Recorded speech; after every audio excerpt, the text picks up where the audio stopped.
தெரிவிச்சுக்கிறேன். இங்கே எனக்கு இந்த ஸ்படிக மாலை கொடுத்து அப்புறம் முருங்கைக்காய் வேறு கொடுத்தாங்க, அவங்களுக்கு நன்றி தெரிவிச்சுக்கிறேன். அவர் நேதாஜி அவர்கள் இன்னும் இருக்கிறதா அவர் ரொம்ப சுவாமிநாதன் அவர்கள் ரொம்ப நம்பிக்கையோட அவர் அந்த பேச்சில் வந்து அது தெரியுது எந்த அளவுக்கு அவர் வீரியமாக இருக்காரு அப்படின்னு சொல்லிட்டு. ஸோ அவங்களுக்கு என்னுடைய மனமார்ந்த நன்றி. எங்கள் ஸ்கூலில் படிக்கும்போது ஒரு வாத்தியார் இருந்தார். அந்த வாத்தியாருக்கு வந்து ஒரு ஹேபிட் என்னன்னா, யாராவது ஸ்பெல்லிங் தப்பாக சொல்லிட்டாங்கன்னா அவர் ஒத்துக்க மாட்டார். இந்த ஸ்பெல்லிங்கை கரெக்ட் பண்ணியே ஆகணும் அப்படின்னு சொல்லிட்டு அதுக்கு என்ன பிரயத்தனம் எடுக்கிறோமோ எடுத்துக்குவார். அவ்வளோ முயற்சி பண்ணுவார். கிளாஸில் நான் உட்காந்துருப்பேன், எவனாவது எப்பாவது மாட்டிக்குவாங்க இல்லையா ஸ்பெல்லிங் சொல்ல தெரியாமல். அதனால் ஒரு பையன் எந்திரிச்சதோ பேசும்போது அவனுக்கு பிளாட்ஃபார்ம்னு சொல்ல வரல, அவன் ஃப்ளாட் பாம் அப்படின்னா இவர் வார்த்தையை பிடிச்சிட்டாரு. பிளாட், அவன் ஃப்ளாட் அப்படின்னு, பிளாட் பா பா பிளாட்ஃபார்ம் அப்படின்னு ஃப்ளாட் பாம்ங்கிறான். இவர் பா பா பிளாட் பிளாட் இப்படியே சொல்லிக்கிட்டு இருக்காரு. அவனும் எஃப்எஃப்லயே சொல்லிட்டு இருக்கான அப்படியே அவன் ஃப்ளாட்லாம் ஃபீல் ஆரம்பிக்க மாட்டேங்கிறான். இது அடுத்த பீரியட் பெல் அடிக்கும், அந்த வாத்தியார் வந்தா உள்ள வந்துட்டு இந்த வாத்தியார் இருக்கிற பாட்டு கொஞ்சம் எக்ஸ்கியூஸ் மீ அப்படின்னு சொல்லிட்டு மறுபடியும் அந்த பிளாட் பிளாட்னு இவர் எப்படியாவது சொல்றதுக்கே ட்ரை பண்ணிட்டு இருப்பாரு. இது ஒரு நாள் அவர் வந்து இந்த வாத்தியாரும் ஸ்பெல்லிங் கரெக்ட் பண்ற வாத்தியாரும் இன்னொரு வாத்தியார் உட்காந்து பேசிட்டு இருக்காங்க. அது நடுவில் இந்த பில்டிங் அந்த பில்டிங் நடுவில் கிராஸ் பண்ணும்போது அவன் நின்று ஏதோ பேசிட்டு இருந்தாங்க. அப்போ அந்த ஆப்போசிட் வாத்தியாரை வந்து தோட்ட வேலை செய்கிற ஒரு கார்னர் இருக்கார் இல்லையா, அது செடியெல்லாம் வெட்டி கட்டி தண்ணியெல்லாம் ஊற்றுற ஒரு கார்னர், அவர் வந்து அந்த வாத்தியாரை கூப்பிட்றதுக்காக பக்கத்தில் வந்து சார் உங்களை லைப்ரரி மாஸ்டர் வர சொன்னாங்க அப்படின்னா, நான் வர்றேன்னு சொல்லுன்னு அவர் சொல்றாரு. இல்லை இல்லை அப்படின்னு சொல்லிட்டு என்ன சொன்னேன், இந்த லைப்ரரி மாஸ்டர் லைப்ரரி இல்லை லைப்ரரி அவனுக்கு என்ன தெரியும், அவன் லைப்னே சொல்ல வரல, அவனுக்கு ரைப்புன்னு லைப் இப்படியே சொல்லணும். இது எங்களுக்கு எல்லாம் எப்பவுமே காமெடியா இருக்கும். இந்த மாதிரி அவர்கிட்ட யார் சிக்குவாங்க, எவ்வளவு நேரம் பாடம் எடுப்பார் அப்படின்னு சொல்லிட்டு. ஆனால் அவருடைய இயல்பு அப்படிங்கிறது அது, அவனை கரெக்ட் பண்ணியே ஆகணும், அவன் தப்பா சொல்றது விடக்கூடாது, அவனை கரெக்ட் பண்ணியே ஆகணும்னு சொல்லிட்டு அவ்வளவு பிரயத்தனம் பண்ணிட்டு பண்ணுவார். என்னன்னா இது அவருடைய கேரக்டர். இது யாருக்காக சொல்ல வந்த அப்படின்னு சொன்னா நம்ம கண்ணனுக்காக சொல்ல வந்த. என்ன அப்படின்னா, எல்லாரும் எப்படி எப்படியோ சினிமா எடுக்கணும், அதை பண்ணு இதை பண்ணு நினைச்சா கூட நான் எடுக்கிற சினிமா இப்படித்தான் இருக்கணும் அப்படின்னு சொல்லிட்டு கங்கணம் கட்டிட்டு, அது வெற்றி தோல்வி முக்கியம் இல்லை, அது காசு வருதா போகுதாங்கிறது முக்கியம் இல்லை, நான் ஏதாவது உபயோகமான ஒரு கருத்து சொல்லி ஆகணும் அப்படின்னு சொல்லிட்டு அதுல அவ்வளவு தீர்மானமா இருந்து அவரு இந்த படத்தை பண்ணியிருக்காரு. அந்த கதை சொன்ன நாள்ல இருந்து நான் அவர்கிட்ட அவருடைய கேரக்டர் அந்த ஊருக்கு போனது நடிச்சது இதை பார்த்துக்கிட்டே இருக்கிறேன். அப்ப இப்ப கூட பேசிட்டு இருக்கும்போது சொல்றாரு, நான் வந்து இந்த மாதிரி படங்கள் தான் எடுப்பேன் அப்படிங்கறத வந்து தீர்மானமா எடுத்துட்டு இருக்காரு. அது சில பேர்த்தினுடைய கேரக்டர் என்னன்னா, அவங்களுக்கு வந்து நம்ம ஒண்ணு இப்படி செய்யணும் அப்படின்னு சொல்லி தீர்மானம் பண்ணிட்டோம்னா அது இப்படிதான் இருக்கணும். ஆனா அவங்களுக்கு வந்து அது ஒரு பிடித்தம் வந்துருச்சுன்னா அது பண்ணுவாங்க. அந்த கண்ணன் அவர்களை வந்து என்னடா அவருக்கு பிடிச்சிருக்கு அப்படின்னு சொன்னா, அவர் அந்த மக்கள் மேல இருக்கிற ஒரு இதுதான். அந்த கதை ஏன் பிடிச்சது அவருக்கு, மகேஷ் அவர்கள் வந்து இந்த கதை வந்து இப்படி ஒரு இருக்குது அப்படிங்கிறது யூடியூப்ல சொன்ன உடனே, ஆஹா ஜனங்க கிட்ட இவ்வளவு கஷ்டம் இருக்கா, ஜனங்க இப்படியெல்லாம் இருக்காங்களா, இதை எழுதி போட்டு இது மூலமா வந்து கவர்மெண்ட் வந்து திசை திருப்பி பார்க்க வைக்கிற அளவுக்கு சோசியல் சர்வீஸ் பண்ற அளவுக்கு இது மேட்டர் இருக்கா அப்படின்னு சொல்லும்போது அவசியம் இதை நான் எடுத்தே ஆகணும். ஏன்னா இது போறதுனால எத்தனை கிராமங்களுக்கு எத்தனை ஊர்களுக்கு ஒரு விமோசனமா இருக்குமோ, நம்மளால முடிஞ்ச வரைக்கும் ஒரு தீக்குச்சியை நம்ம உரைச்சி வைப்போம், அந்த வெளிச்சம் வந்து எத்தனை பேருக்கு எத்தனை விளக்கு ஏற்ற முடியுமோ ஏற்றுட்டோம் அப்படிங்கிற மாதிரி அது ஒரு ரொம்ப பிடித்தமான ஒரு கேரக்டர். நான் காமெடியாக ஆரம்பிச்சிருந்தேன் அந்த வாத்தியாரை பற்றி. ஆனால் இது காமெடியில் ரியல் லைஃப்பில் சீரியஸான ஒரு கேரக்டரைசேஷன். அடுத்தவங்களுக்கு உதவியாக கடைசி வரைக்கும் இருக்கணும்னு. அதே மாதிரி இன்னொரு மேட்ரு, ஹீரோன்னா நம்ம எல்லாமே ஹீரோன்னு இமேஜின் பண்ணிட்டு இருப்போம். ஏன்னா நம்ம சினிமா பார்க்கறதுனால ஹீரோன்னு இவங்க தான் அவங்க தான் அப்படின்னு சொல்லி ஹிஸ்டாரிக்கல் ஹீரோன்னா தான் அப்படின்ட்டு. எனக்கு தெரிஞ்ச ரொம்ப பிடிச்ச ஒரு ஹீரோ ஒரு ஆள். அவருக்கு என்னன்னா, அவர் குருநாதர் டேய் மோட்சத்துக்கு போகிறதுக்கு உனக்கு நான் வந்து ஒரு வழி சொல்கிறேன். என்னன்னா அது ஒரு மந்திரம் சொல்கிறேன். இந்த மந்திரத்தை நீ கற்றுக்கிட்டு இதை நீ சொன்னீங்கன்னா உடனே உனக்கு மோட்சம் கிடைக்கும். ஆனால் ஒன்று, இந்த மந்திரத்தை வந்து தயவுசெய்து நீ வேற யாருக்காவது போய் சொல்லிடக்கூடாது. சொல்லிட்டா உன் தலை வெடிச்சு எடுத்துருவ நீ. அதனால உனக்கு மட்டும் மோட்சத்துக்கு போகிறதுக்கு இந்த மந்திரம் அப்படின்னு சொல்லிட்டு ஓம் நமோ நாராயணா அப்படின்னு சொல்லி கொடுத்தாரு. அந்த பார்த்தா ஓ நமோ நாராயணான்னு சொன்னால் உடனே மோட்சத்துக்கு போகிறதுக்கான ஒரு வாய்ப்பு இருக்கா அப்படின்னு ஒன்று நேராக காலையில் வெடிஞ்சு எழுந்திரிச்சோன்னே ஒரு 7-8 மணிக்கு போய் அந்த ஊருக்கு ஒரு பெரிய கோபுரத்துக்கு போய் ஏறி மேலேன்னு கத்தனான். எல்லாரும் என்ன கோபுரத்தில் இருப்பாங்க, ஏதாவது செத்துக்கு தொலைய போகிறவங்களுக்கு என்ன இந்த ஆளுக்கு என்ன ஆச்சு அப்படின்னு சொல்லிட்டு எல்லாரும் ஊரே வந்து வேடிக்கை பார்க்கும்போது சொன்னாங்க, இல்லை உங்களுக்கு எல்லாத்துக்குமே மோட்சத்துக்கு போகிறதுக்கு ஒரு நான் மந்திரம் சொல்லி கொடுக்குறேன் அப்படின்னு சொல்லிட்டு. ஏன்னா அவன் முடிவு பண்ணிட்டான், இந்த ஒரு மந்திரத்தை சொல்லி நான் ஒருத்தர் மட்டும் மோட்சத்துக்கு போறத விட நம்ம ஊருக்கே மோட்சம் கிடைக்கட்டுமே அப்படின்னு சொல்லிட்டு ஓம் நமோ நாராயணா அப்படின்ட்டான். ஸோ அவன் கேட்டக்சேஷன் பாருங்க, உனக்கு மோட்சம் கிடைக்கும் அப்படின்னா எனக்கு ஒருத்தனை விட நான் சொல்றதுனால ஊருக்கே கிடைக்கும்னு சொல்லும் போது ஊரே மோட்சம் அடையட்டுமே நம்ம ஊருக்காரங்க எல்லாருமே அப்படிங்கிறது எவ்வளவு பெரிய பரந்தவன். அந்த தான் ஹீரோ, அவர் தான் ராமானுஜர். அது என்னன்னா மகேஷுக்கு அதை சொல்லலாம்.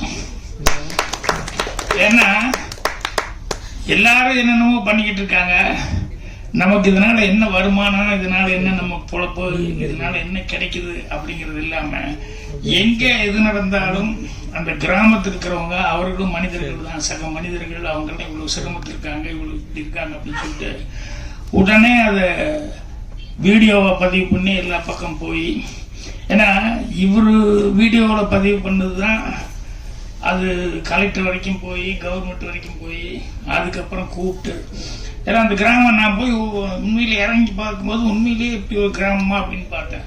ஏன்னா ஆளே இல்லை அந்த கிராமத்தில். ஸோ ஒரு 50 வீடு இருக்கு, 50 வீடுமே அப்படி உடஞ்சி இப்படி உடஞ்சி, கதவு இல்லாமல், சிலது கதவு போட்டிருக்கு ஆனால் செவ்வறு இருக்காது, இப்படி இந்த மாதிரி வித்தியாசமா இருக்கு.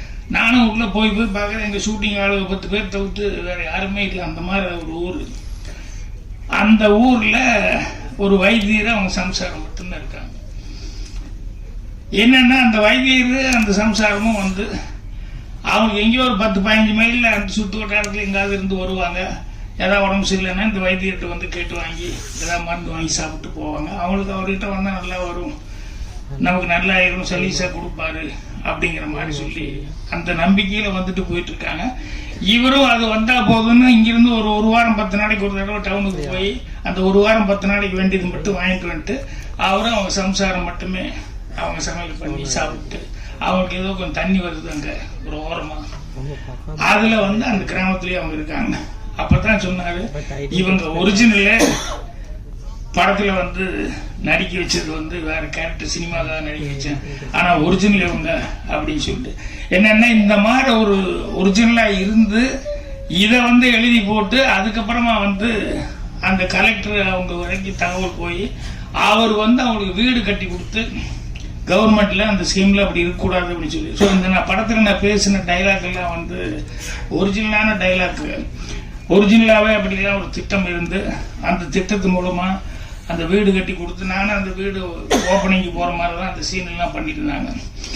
அந்த வீடு அவங்களுக்கு கொடுத்துட்டு, அதே மாதிரி என்ன சொல்லுவோன்னா, இந்த கிராமத்துல எல்லாருமே வந்து அவங்கவுங்க சொந்த ஊருக்கு வந்து மீண்டும் விவசாயம் பார்க்கறதுக்காக வந்தா அதுக்காக சில திட்டங்களை போட்டு அவங்களுக்கு என்ன உதவி பண்ணுமோ அதை பண்றதுக்கு ரெடியா இருக்கிறோம் அப்படிங்கிற மாதிரி என்னுடைய கேரக்டர் மூலமா கலெக்டர் டைலாக் சொல்ற மாதிரி சொல்லியிருக்கேன். இது என்னன்னா யாருமே வந்து சொந்த ஊர் விட்டுட்டு போகணும் அப்படிங்கிற மாதிரி யாரும் அப்படியெல்லாம் ஒன்றும் நினைக்கிறது இல்லை. ஆனால் மனிதனுடைய சூழ்நிலைகள், அவனுக்கு எதிர்காலம் என்ன அப்படிங்கிறதுனால மகேந்திரன் முனுசாமி அவர்கள் பேசும்போது எந்த ஊருக்கு போனாலும் ஒரு ராமநாதபுரத்துக்கார ஒருத்தர் இருப்பான் அப்படின்னு சொல்றதுன்னா, அங்க மழை இல்லை, தண்ணி இல்லை, எல்லாமே விவசாயம் முதற்கொண்டு எல்லாமே பிரச்சனைங்க போது அப்ப பிழைப்புக்கு வழி தேடி அவங்க புறப்பட்டது அப்படின்னு வந்துருது. அதே மாதிரி சில நேரங்களில் வந்து என்னன்னா, நம்ம பொழப்பு எப்படியோ போயிடுச்சு, அட்லீஸ்ட் நம்ம குழந்தைகளாவது நல்லா இருக்கணும்னு அவங்களுக்கு 4 எழுத்து படிக்க வச்சு அவங்கள எப்படியாவது அனுப்பிச்சு அவங்க நல்லா இருக்கணும்னு அனுப்புற மாதிரி இப்படி பண்ணதுனாலதான் அந்த கிராமங்கள்ல வந்து நிறைய இடங்கள்ல அந்த மாதிரி நிறைய ஊர் இருக்குன்னு சொல்லி அந்த மகேஷ் அவர்கள் வந்து போய் ஒவ்வொரு இடத்துலையும் வந்து யூடியூப்காக ஷூட் பண்ணிட்டு வந்து அது எல்லா கிராமங்கள்லையும் ஒரு விழிப்புணர்வு வர அளவுக்கு வந்தது. ஸோ அந்த அளவுக்கு இவங்க 2 பேருமே வந்து இவர் ஒரு கேரக்டர்னா அவர் ஒரு கேரக்டர். ஸோ இதெல்லாம் ரியல் லைஃப்ல இப்போ இன்னைக்கு வந்து பேச வந்தவங்க கூட பார்த்தீங்கன்னா உண்மையான அந்த கிராமத்தினுடைய ஃபீலிங் அவங்ககிட்ட இருக்குது. அது சமூக சேவகர் இருந்து நடிச்ச ஒரு வரைக்கும் எல்லாருமே பேசினாங்க அப்படின்னு சொல்லி சொன்னோம்னா, எல்லாரும் ஆத்மார்த்தமும் அவங்க மனசுக்குள்ள வந்து எங்க கிராமத்தில் இப்படி இருக்கு, எங்க ஊரு சொந்த மண்ணு, இதை நாங்கள் எப்படி விட்டுட்டு போறது அப்படிங்கிற மாதிரி பேசினாங்க. ஸோ கேட்கும்போது ரொம்ப யதார்த்தமா இருக்கு, சந்தோஷமா இருந்தது. ஸோ ஊர்க்காரங்க நிறைய பேர் வந்திருக்காங்க. மற்றவங்க கூட முத்துக்காளை ஒரு புக் எழுத போறேன்னு என்கிட்ட வந்து சொல்லிட்டு இருந்தாரு.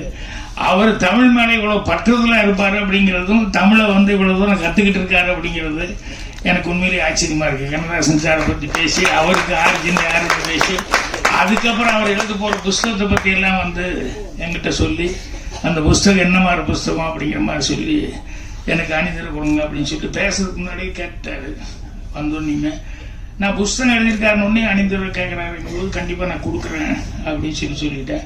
அவர் பேசி இந்த மாதிரி இவ்வளவு தூரம் தமிழ் பற்றுதலா அவர் பேசி ரொம்ப சந்தோஷமா இருந்தது.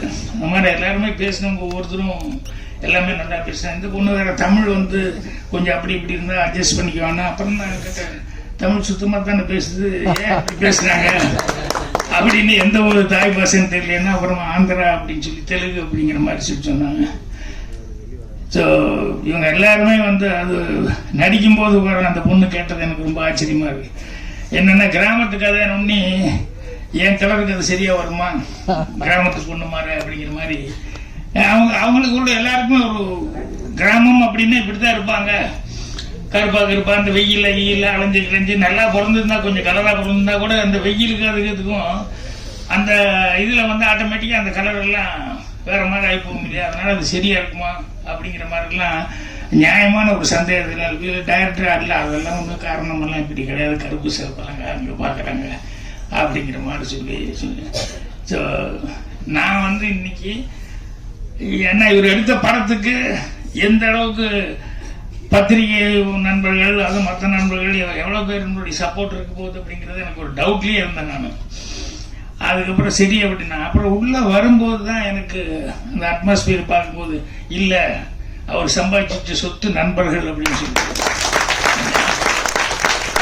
அதே நண்பர்கள் அப்படிங்கிறதான் மகேஷுக்கும் அதே மாதிரிதான் அவ்வளவு நண்பர்கள் இருக்காங்க. சொந்த பந்தம் அந்த நண்பர்கள் எல்லாம் தான். ஏன்னா என்கரேஜ் நண்பர்கள் சொன்னோம்னா நிறைய பேர், சில பேர் இருக்க நண்பர்கள் என்னன்னா, அவனுக்கு வந்து 2 பேர் ஃப்ரெண்ட்ஸு பேசிட்டு இருந்தாங்க. சரி வீட்டுக்கு போறேன்னு போது மழை வந்துருச்சு. ஒருத்தன் வீடு கொஞ்சம் தூரமா இருக்கு. அப்ப இவன் சொன்னா, நம்ம ஃப்ரெண்ட் ஆச்சு அப்படின்னு சொல்லிட்டு, அப்படியே மழை வந்துருச்சு, அதனால கொஞ்சம் வெயிட் பண்ணி போகலான்னா, அப்புறம் மணி வேற 9:30 ஆகி போச்சு. நீ எப்போ நீ மழை நின்று எப்போ வீட்டுக்கு போய் சாப்பிட்றது அப்படின்னு போய் சம்சாரத்துட்டு சொல்லி உட்கார்றானா, ஹாலில் உட்கார சொல்லிட்டு சாப்பிட்டே போயிடல, கொஞ்சம் சம்சாரத்துட்டு சொல்லிட்டு வரணும். போய் திடீர்னு சம்சாரத்துக்கு தேமா சாப்பாடு வச்சு, எங்க திடீர்னு இப்படி வந்து சொல்றீங்களே, என்னங்க இம்மா மழை திடீர்னு வந்து நான் என்னமா பண்ண முடியும், அதனால பாரு அப்படின்னு. ஏதாவது வரணுக்கு ஏதாவது விசேஷமா ஏதாவது செஞ்சாலும் பரவாயில்ல, வந்தவனு ஏதோ ஒன்று செய்ய அப்படின்னு சொன்னா என்ன அர்த்தம், முடிஞ்சதை செய்யுமா, பசிக்கு தானே செய்ய அப்படி இப்படின்னு சொல்லி போட்டு, நான் என்ன கூட ஹெல்ப் பண்றேன்னு ஏதோ கொஞ்சம் இது பண்ணி போட்டு, அப்புறம் வந்து பார்த்தா ஆள் அவனை காணும். மழையும் நிக்கலையே, என்னடா ஆச்சுன்னு தெரியலையே அப்படின்ட்டு, ஏன்டா அவனை ஆளை காணோம்னு சரி போயிட்டான் போல இருக்கு அப்படின்னு சொல்லி இவங்க சரி சமையல ஆரம்பிச்சா செஞ்சு முடிப்போம் அப்படின்னு சொல்லும்போது பார்த்தா அவன் மறுபடியும் வந்துட்டான். என்னடா நண்பா அதுக்குள்ள எங்கடா போன, மழையும் நிக்கல, எங்க போனேன்னு. இல்ல நீ சாப்பிட்டு போலான்னு சொன்னீங்கல்ல, அதனால வீட்டுக்கு போய் என் சம்சாரத்துல சொல்லிட்டு வந்துட்டேன். சாப்பாடு கிடைக்குதுன்னு இங்கிருந்து மலையிலேயே ஒரு துண்டை போட்டுக்கிட்டு போய் சொல்லிட்டு இங்க வந்து சாப்பிட்டு போலான்னு வந்தாங்க. நண்பர்கள் அப்படின்னு சொல்லும் போது இந்த மாதிரி சில நண்பர்களுக்கு இன்னும் 2 நண்பர்கள் காட்டுக்குள்ள போயிட்டு இருந்தானுங்க. அப்ப போயிட்டு இருந்தோன்னு சொல்லி கரடி வந்துருச்சுன்னு சொன்னோடனே உடனே 2 பேரும் ஓடிக்கலான்னா ஒரு நிமிஷம் அப்படின்னு சொல்லிட்டு அவசரமா ஷூ எடுத்து போட்டான். என்னடா இது அப்படின்னு சொல்லிட்டு இல்ல போட்ட ஒரே நிமிஷம் ஷூ போட்டு ஓடிக்கலாம், ஷூ போட்டு அவங்ககிட்ட சொல்லி இவன் ஷூ எடுத்து அவசரமா போடுறான். அப்புறம் போட்டுட்டு ஓடலாம் அப்படின்னு சொல்லும்போது இவன் கேட்கறான், என்னடா ஷூ போட்டா கரடி விட வேகமா ஓட முடியுமா? நான் இல்ல உன்னை விட வேகமா ஓட முடியும் அப்படின்னா. அந்த மாதிரி நண்பர்கள் அப்படிங்கும் போது கடைசி வரைக்கும் நண்பர்கள் அந்த மாதிரி இருக்கிறது உயிர் கொடுப்பான் தோழன்னு சொல்லுவாங்க. அந்த மாதிரி இருக்கிறது ஆட்கள் கிடைக்கிறதே ரொம்ப ரேர். ஆனா மகேஷுக்கு அந்த மாதிரி ஆட்கள் நல்ல நண்பர்கள் ஏன்னா அவரே இதனால என்ன பலன் அப்படின்னு சொல்லி அவர் வேலை பார்த்துக்கிட்டு இருக்காரு. அதை எதையும் எதிர்பார்க்காம அப்படி இருந்தும் நண்பர்கள் அவருக்கு அந்த அளவுக்கு உதவி பண்ணி அவர் இன்னைக்கு இந்த அளவுக்கு அவர் நடிக்கிற ஒரு சூழல் கொண்டு வந்திருக்காங்க. யூடியூப்ல கதாநாயகங்கிற லெவல்ல அவருக்கு பேர் எடுத்து கொடுத்துருக்காங்க அப்படின்னு சொல்லும்போது அந்த நண்பர்களுக்கு ஹேட்ஸ் ஆஃப்னு சொல்லணும். கண்ணனும் அவருடைய மகேஷும் அவருடைய நண்பர்கள் அவங்க கூட்டாளிகள் எல்லாருமே சேர்ந்து சார்லஸ் எனக்கு எடுத்துனே பயந்துட்டேன். மியூசிக்கு அப்படின்னு சொல்லி கிரேன் ஷாட் வந்தது. நான் நினைச்ச கதையே வேற என்னமோ நினைச்சேன். டமான் என்னடா இப்படி ஒரு மியூசிக் வருது அப்படின்னு சொல்லி பார்த்தா அப்புறம் பார்த்தா அந்த கதைக்கு உண்டான ஏதோ இன்னொரு கதை உள்ள வச்சுட்டு இருக்காரு போல இருக்கு. நான் நினைச்சேன் இந்த கலெக்டர்கிட்ட அந்த வைத்தியர் அவங்க வைஃப் அவங்க தான் கஷ்டப்படுறவங்க இதுதான் கதைன்னா அந்த மகேஷை வச்சு ஒரு கதை ஒரு லவ் ஸ்டோரி வச்சிருக்காரு அப்படிங்கிறது. அதுக்கப்புறம் தான் பாட்டு டூயிட் எல்லாம் வரும்போது தான் சரி கதைக்குள்ள ஒரு ஜனங்களுக்கு பிடிச்ச மாதிரி ஒரு ஹீரோயின் அதுக்கு தகுந்த மாதிரி ஏதாவது வேணும் அப்படிங்கிறதெல்லாம் பண்ணியிருக்காரு அப்படின்னு சொல்லும்போது தான் சரி மியூசிக் டைரக்டர்லாம் உண்மையிலேயே கரெக்டாக வேலை கொடுத்துருக்காரு அப்படின்னு சொல்லிட்டு அவரும் கரெக்டாக இது பண்ணியிருக்காரு. கேமராமேன் எல்லாமே அவங்கவுங்க செய்ய வேண்டிய வேலையை கரெக்டாக செஞ்சுருக்காங்க. ஸோ எல்லாருக்குமே பத்திரிகை நண்பர்கள் நம்ம தான், ஊடக நண்பர்கள் நம்ம தான் அவங்களுக்கு என்ன இந்த மாதிரி ஒரு டைப்பாக ஒரு கதையை எடுத்து அந்த கிராமத்துல இவ்வளவு தூரம் பின்தங்கி போய் கிராமத்தொட்டு இன்னைக்கு இந்த கோபிச்செட்டிப்பாளையத்துக்கு போனா நான் போனா கூட ஒரு 10 கிலோமீட்டர் 5 கிலோமீட்டருக்குள்ளேயே எனக்கு அந்த பேடி ஃபீல்டுன்னு சொல்லுவேன். பச்சை பசையில் எங்க பார்த்தாலும் கேமரா வைக்கலாங்கிற அளவுக்கு இருக்கு. இப்ப 20 கிலோமீட்டர் 25 கிலோமீட்டர் கோபியில சிட்டிக்குள்ள இருந்து சைட்ல போனா தான் பச்சை பசைன்னு ஏதாவது காமிக்க முடியும். என்னன்னா எல்லாம் சைட்டு போட்டு அவங்கவுங்க விற்க ஆரம்பிச்சிட்டாங்க. அதுல நல்ல வருமானம் வருது. எதுக்கு இது விவசாயம் பண்ணிக்கிட்டு அப்படிங்கிற அளவுக்கு அவங்களும் சேஞ்ச் ஆகி போயிட்டு இருக்காங்க. ஸோ அந்த மாதிரி கிராமங்கள் நிறைய அப்படி இது பண்ணி போயிட்டு இருக்கு. ஸோ இந்த மாதிரி படங்கள் வரும்போது அதை கரெக்ட் பண்ணிக்கிறதுக்கு ஏன்னா தண்ணி இல்லாம பஞ்சமா இருந்து அந்த மாதிரி ஊரை காலி பண்ணிட்டு போறதுங்கிறது ஓகே. அது என்னன்னா இயற்கை சதி நமக்கு நம்முடைய எரியாம நம்மளை மீறி நடக்கக்கூடியது ராமநாட்டில் நடக்குது அப்படிங்கிற மாதிரி எல்லாம் இருக்கு. பட் இதெல்லாம் பிளாட் போட்டு இருக்கிற பூமி விவசாய பூமி பிளாட் போட்டு கொடுத்துட்டு போனா அதை விட நல்ல காசு கிடைக்குதுங்கிற அளவுக்கு போனா அது கவர்மெண்ட் அப்படி இல்லை. விவசாயமே நீ விவசாயம் பண்ணா உனக்கு அந்த அளவுக்கு வருமானம் வருங்கிற அளவுக்கு ஒரு திட்டங்களை கொண்டு வந்தா தான் அவன் கரெக்டா அந்த விவசாயத்துக்கு இல்லைன்னா நான் என்ன நஷ்டத்துக்கு நான் எப்படிங்க பாடுபட முடியும் அப்படிதான் அவன் கேட்பான். சொல்லுவாங்கல்ல அவன் கஷ்டப்படுறத காலிலிருந்து சாயங்காலம் வரைக்கும் உட்கார்ந்து மண்ணில் கஷ்டப்பட்டு வெயில கஷ்டப்பட்டு இத்தனையும் பண்ணி அது போயிட்டு போனான். அவன் ப்ராடக்ட்டுக்கு அவன் ரேட்டு பட்டு ஃபிக்ஸ் பண்ண முடியலையே. அவன் சொல்ற ரேட்டுக்கு தான் கொடுக்க வேண்டிய சொல்லி இவன் ஒரு ரேட்டு இவ்வளோ ஆச்சுங்க அப்படின்னு வைக்கவே முடியலையே. ஸோ அதனால அந்த அடிப்படையே மாற்றப்படணும். இந்த மாதிரி படங்கள் வரும்போது அந்த அடிப்படை திட்டங்கள் அதெல்லாம் அரசாங்கம் உள்ள அவங்களும் கவனிச்சுட்டு ஹெல்ப் பண்ணுவாங்கன்னு நினைக்கிறேன். அதுக்கு பத்திரிகை நண்பர்கள் எல்லாருமே உங்களுடைய ஊக்கங்களை கொடுக்கணும். அந்த படம் நல்லா ஓடுறதுக்கு என்ன உண்டோ அதுக்கு உண்டான விமர்சனங்களை நீங்கள் எழுதணும்னு சொல்லி கேட்டுக்கிறேன். இந்த டீம் எல்லாத்துக்குமே என்னுடைய மனமார்ந்த நல்வாழ்த்துக்களை தெரிவிச்சுக்கிறேன். ரொம்ப இப்படி ஒரு டீமில் வேலை பார்க்குறது எனக்கு ஒரு ஆத்ம திருப்தியாக இருக்குது. சந்தோஷம். நன்றி.